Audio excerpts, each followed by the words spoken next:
तो दोस्तों स्वागत है आप सभी का हमारे चैनल की एक और कमाल की वीडियो के अंदर। आज की इस वीडियो में हम बात करेंगे सीक्रेट इन्वेजन टीवी सीरीज के सेकंड एपिसोड की। ये एपिसोड आज ही रिलीज हुआ है और जैसा कि हमने आप सभी से प्रॉमिस किया था वैसे ही हम उस प्रॉमिस को पूरा कर रहे हैं और आप सभी के लिए सेम डे पर ही इस वीडियो को पब्लिश कर रहे हैं। हमने इससे पहले सीक्रेट इन्वेजन टीवी सीरीज के पहले एपिसोड को भी एक्सप्लेन कर रखा है और उसे अपने चैनल पर अपलोड कर रखा है। तो अगर आप में से किसी ने भी अभी तक इस सीरीज के पहले एपिसोड का एक्सप्लेनेशन वीडियो नहीं देखा है तो आप हमारे चैनल में जाकर उस वीडियो को भी देख सकते हैं। साथ में ही मैं उस वीडियो का लिंक इसी वीडियो के डिस्क्रिप्शन में भी डाल दूंगा। तो आज आप इस वीडियो को पूरा एंड तक जरूर देखिए और अगर आपने अभी तक हमारे चैनल को सब्सक्राइब नहीं किया है तो प्लीज आप जल्दी से हमारे चैनल को सब्सक्राइब भी कर लीजिए और सब्सक्राइब करने के साथ साथ सब्सक्राइब बटन के बगल के बेल आइकन को भी ऑल पर सेट कर लीजिए। इससे होगा ये कि जब भी हम कोई नई वीडियो अपलोड करेंगे तो आप उस वीडियो को सबसे पहले देख पाएंगे। तो फिर आइए अब हम बिना किसी देरी के आज की इस कमाल की वीडियो को स्टार्ट करते हैं और जानते हैं सीक्रेट इन्वेजन टीवी सीरीज के दूसरे एपिसोड की।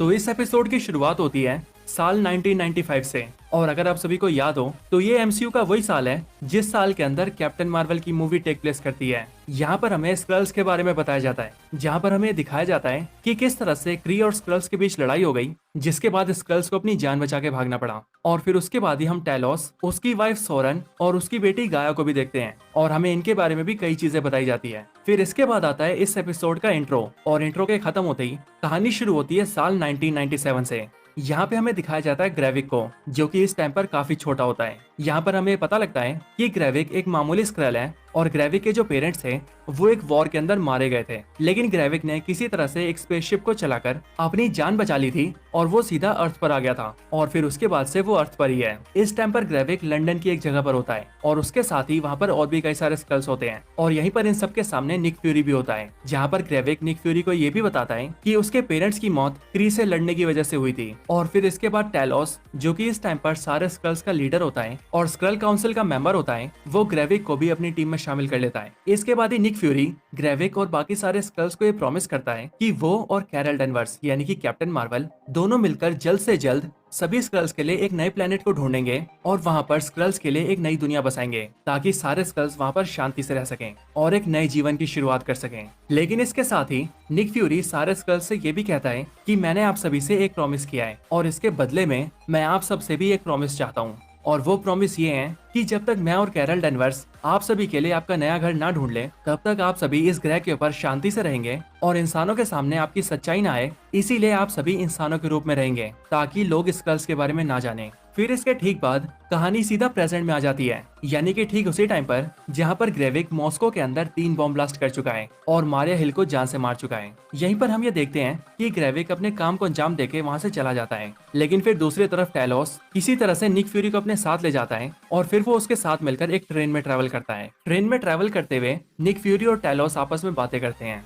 जिसमें निक फ्यूरी टेलोस को बताता है कि जब वो बहुत छोटा था तब वो अपनी मॉम के साथ ट्रेन में ट्रेवल करता था, लेकिन क्योंकि वो लोग ब्लैक थे इसीलिए बाकी के सारे व्हाइट लोग उनके साथ काफी बुरा व्यवहार करते थे और व्हाइट लोग हम ब्लैक लोगों को कई सारी उल्टी सीधी बातें बोलते थे। लेकिन मेरा ध्यान इन सारी बातों पर ना जाए इसके लिए मेरी मॉम मेरा ध्यान भटकाने के लिए मेरे साथ एक गेम खेलती थी और उस गेम का नाम था tell me something I don't know about you. अगर हिंदी में बताऊं तो इस गेम का मतलब है तुम मुझे कुछ ऐसा बताना जो बात मैं तुम्हारे बारे में नहीं जानता हूँ। आगे निक फ्यूरी टेलोस को बताता है कि यही गेम को खेलते हुए मैं और मेरी मॉम ट्रेन में ट्रेवल करते थे और इसी गेम के जरिए मेरी मॉम मेरे बारे में काफी कुछ जान जाती थी। आगे निक फ्यूरी टेलोस से कहता है कि चलो हम दोनों भी ये गेम खेलते हैं और निक फ्यूरी के बोलने के बाद टेलोस इस बात के लिए राजी हो जाता है, जिसके बाद ये दोनों मिलकर इस गेम को स्टार्ट करते हैं। गेम में सबसे पहले टेलोस से उसके प्लेनेट के डिस्ट्रॉय होने के बाद की कहानी पूछता है। वो टेलोस से पूछता है कि आखिरकार तुम्हारे प्लेनेट के डिस्ट्रॉय होने के बाद तुम्हारे प्लेनेट के सारे स्क्रल्स का क्या हुआ, जिस पर टेलोस उसे बताता है कि अब अर्थ प्लेनेट के ऊपर कई सारे मिलियंस ऑफ स्क्रल्स रह रहे हैं, यानी कि लाखों करोड़ों स्क्रल्स। लेकिन जैसे ही निक फ्यूरी ये बात सुनता है वैसे ही वो बहुत ज्यादा गुस्सा हो जाता है और वो टेलोस से कहता है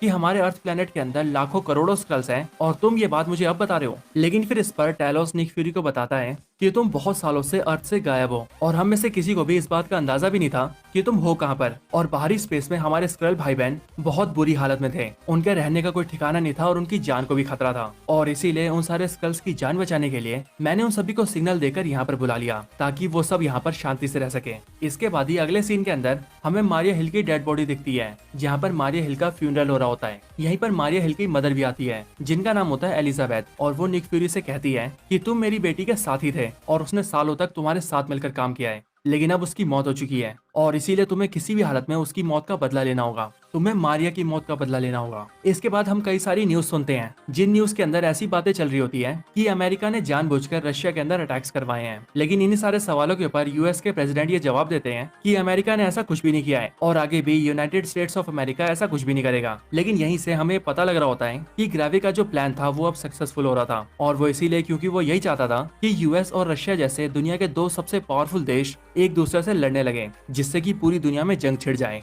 इसके बाद ही हम ग्रेविक और गाया को देखते हैं, जो कि सीधा एक मीटिंग के अंदर जाते हैं। उस मीटिंग के अंदर हम ये देखते हैं कि वहाँ पर कई सारे बड़े बड़े देशों के लीडर्स होते हैं, जैसे कि अमेरिका के प्रेसिडेंट, यूके के प्राइम मिनिस्टर और इसी तरह से कई सारे बड़े बड़े पॉलिटिशियंस और लीडर्स। लेकिन कुछ ही टाइम में हम सबको ये पता लगता है कि ये सारे असल में स्क्रल्स हैं, जो कि काफी लंबे टाइम से इन सारे लीडर्स और पॉलिटिशियंस की जगह पर बैठे हुए हैं और काम कर रहे हैं स्क्रल्स के फायदे के लिए। और फिर इसके बाद हमें ये भी पता लगता है कि ये स्क्रल्स के लीडर्स की मीटिंग ग्रेविक को लेकर हुई है, क्योंकि मीटिंग के अंदर सभी ग्रेविक से ये बोलते हैं कि उसने 2000 से भी ज्यादा लोगों की जान ली है और उसे ऐसा नहीं करना चाहिए था। लेकिन ग्रेविक स्क्रल काउंसिल के सारे स्क्रल्स से कहता है कि जो उसने किया है वो बिल्कुल ठीक किया है, और वो इसीलिए क्योंकि अगर उन सबको याद हो तो सालों पहले निक फ्यूरी ने उन सबसे ये वादा किया था कि वो उन सारे स्क्रल्स के लिए एक नए प्लेनेट को ढूंढेगा और वहाँ पर स्क्रल्स की नई दुनिया को बसाएगा। लेकिन इतने साल बीत जाने के बाद भी आज तक उसने अपना ये प्रॉमिस पूरा नहीं किया है, और इसीलिए ग्रेविक ने फैसला किया है कि अब वो अर्थ प्लेनेट को ही अपना घर बनाएगा और सारे स्क्रल्स की नई दुनिया अब से अर्थ प्लेनेट ही होगी।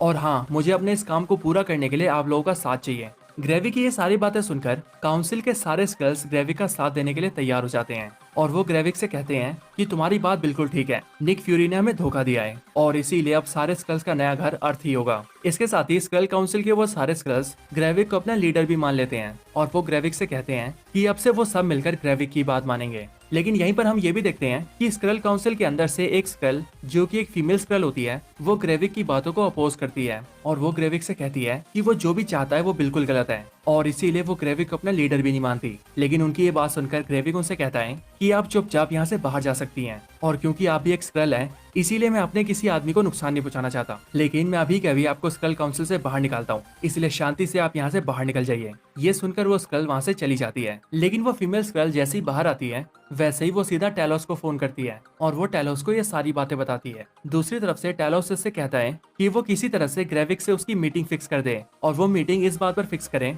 कि टेलोस ग्रेविक से अपनी बेटी को लेकर बात करना चाहता है। इसके बाद ग्रेविक अपने स्क्रल्स के बेस पर जाता है, स्क्रल्स का वही बेस जो बेस आप सभी ने एपिसोड 1 के अंदर देखा था। और जैसे ग्रेविक यहाँ पर आता है वैसे ही सारे स्क्रल्स उसे अपना लीडर मानते हैं और ग्रेविक भी ये सब देखकर काफी खुश होता है। इसके बाद ही हम देखते हैं टेलोस की बेटी गाया को। गाया ग्रेविक के साथ है और उसे अब तक ये लग रहा था कि ग्रेविक सारे स्क्रल्स का भला चाहता है और इसीलिए वो सारे स्क्रल्स के लिए एक नया घर बनाएगा। लेकिन धीरे धीरे गाया को अब ये समझ आ रहा है कि ग्रेविक एक बहुत ही बुरा स्क्रल है और वो इसीलिए क्योंकि ग्रेविक स्क्रल्स के रहने के लिए पूरे अर्थ के ऊपर कब्जा मारना चाहता है और अर्थ पर रहने वाले ह्यूमंस को जान से मारना चाहता है, वो भी इन सबको आपस में लड़वा कर। और इसीलिए वो ये चाहता है कि इस लड़ाई की शुरुआत यूएस और रशिया से हो। लेकिन गाया ऐसा बिल्कुल नहीं चाहती और वो इसीलिए क्योंकि वो ये नहीं चाहती कि स्क्रल्स के फायदे के लिए इंसानों का बुरा हो और इस अर्थ प्लेनेट से इंसानों का खात्मा हो, क्योंकि वो ये समझती है कि इतने सालों से उन सभी स्क्रल्स को इस अर्थ प्लेनेट के इंसानों ने पनाह दी है और इतने साल वो सब इंसानों के ही बीच रहे हैं। इसीलिए गाया धीरे धीरे करके ग्रेविक के प्लान को जानने की कोशिश करती है और इसी दौरान वो ये देखती है कि एक साइंटिस्ट एक बड़ा सा एक्सपेरिमेंट कर रहा है, लेकिन आखिरकार वो एक्सपेरिमेंट क्या है इस बारे में हमें अभी नहीं पता लगता। इसके अगले सीन के अंदर हम ये देखते हैं कि कर्नल जेम्स रोड्स एक हाई लेवल की मीटिंग कर रहा होता है, वो भी दुनिया के बड़े बड़े देशों के लीडर्स के साथ। इसी मीटिंग के अंदर निक फ्यूरी और मारिया हिल के ऊपर ये इल्जाम होता है कि रशिया के मॉस्को शहर के अंदर जो ब्लास्ट हुए हैं उन ब्लास्ट में निक फ्यूरी और मारिया हिल का हाथ है। लेकिन कर्नल जेम्स रोड यानी कि रोडी इस बात से इनकार कर देता है और वो उन सबसे कहता है कि वो निक फ्यूरी को बहुत सालों से जानता है और इसीलिए वो श्योर है कि निक फ्यूरी और मारिया हिल ऐसा बिल्कुल नहीं कर सकते। और क्योंकि ये सारे इल्जाम उनके ऊपर रशिया के द्वारा लगाए गए हैं इसीलिए वो इन सारे इल्जामों को मानता ही नहीं है, क्योंकि निक फ्यूरी और मारिया हिल के ऊपर लगाए गए सारे इल्जाम झूठे हैं और मैं इस बात को तब तक नहीं मान सकता जब तक आप सभी मुझे कोई पक्का सबूत नहीं दिखाते। इसके बाद ही रोडी उस मीटिंग से निकल जाता है, लेकिन मीटिंग के बाहर आते ही उसे निक फ्यूरी का फोन आता है जो कि उसे मिलने बुलाता है। इसके बाद रोडी और निक फ्यूरी की मीटिंग होती है जहाँ पर ये दोनों अकेले मिलकर बैठते हैं और निक फ्यूरी रोडी को ये बताता है कि अब तुम्हें किसी पर भी भरोसा नहीं करना है, कोई भी भरोसे के लायक नहीं है,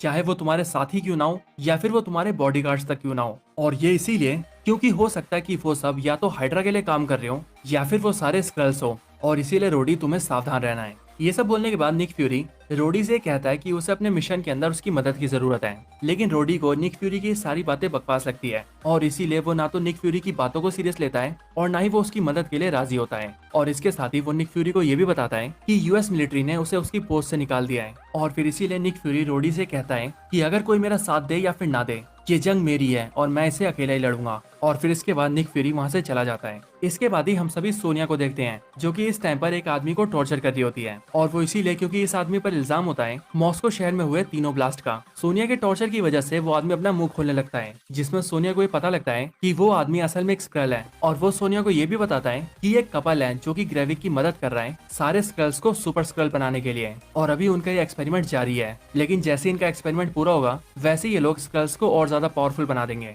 इधर दूसरी तरफ हम ये भी देखते हैं कि टेलोस की बेटी गाया भी किसी तरह से सारी इन्फॉर्मेशन निकाल रही होती है और वो ये जान रही होती है कि ग्रेविक क्या क्या करने वाला है। लेकिन कुछ टाइम बाद ही हम ये देखते हैं कि ग्रेविक अपने कुछ साथियों के साथ मिलकर सोनिया के अड्डे के ऊपर अटैक कर देता है और वो वहाँ से उस स्क्रल को निकाल लेता है जिसे सोनिया टॉर्चर कर रही थी। उस स्क्रल को बचाकर ग्रेविक उससे पूछता है कि तुमने आखिर उन सबको क्या इन्फॉर्मेशन दी है, लेकिन वो स्क्रल ग्रेविक को बताता है कि उसने कुछ नहीं बताया है, पर ग्रेविक को उसकी बातों पर शक होता है और इसीलिए वो उसे जान से मार देता है। लेकिन गाया को ये पता लग जाता है कि ग्रेविक ने उस स्क्रल को जान से मारा है और इसीलिए टेलोस की बेटी गाया ये समझ जाती है कि ग्रेविक किसी के भरोसे के लायक नहीं है और जो भी उसका फादर टेलोस ग्रेविक के बारे में बोलता था वो सारी बातें बिल्कुल सही है। और फिर इसीलिए वो अपने मन में ये डिसाइड करती है कि अब से वो ग्रेविक की सारी इन्फॉर्मेशन लेकर सीधा अपने फादर टेलोस को पहुंचाएगी, ताकि जितने भी बेकसूर और मासूम लोग हैं उन सबको मरने से बचाया जा सके। इसके बाद ही अगले सीन के अंदर हम सभी एक बड़े से घर को देखते हैं और उसी घर के अंदर एक लेडी सब्जी काट रही होती है, बट वो असल में एक स्क्रल होती है। इसके बाद ही उस घर के अंदर से निक फ्यूरी बाहर जा रहा होता है, लेकिन तभी वो लेडी निक फ्यूरी को पीछे से रोकती है और वो उससे कहती है कि वो कुछ भूल रहा है। ये सुनकर निक फ्यूरी वापस जाता है और अपनी रिंग पहन लेता है और फिर निक फ्यूरी उस लेडी को किस करता है और फिर यहीं पर हमें ये पता लगता है कि वो लेडी असल में निक फ्यूरी की वाइफ है। लेकिन सच्चाई यही है कि निक फ्यूरी की वाइफ भी एक स्क्रल है। और फिर इसी बड़े खुलासे के साथ ये एपिसोड यहीं पर एंड हो जाता है।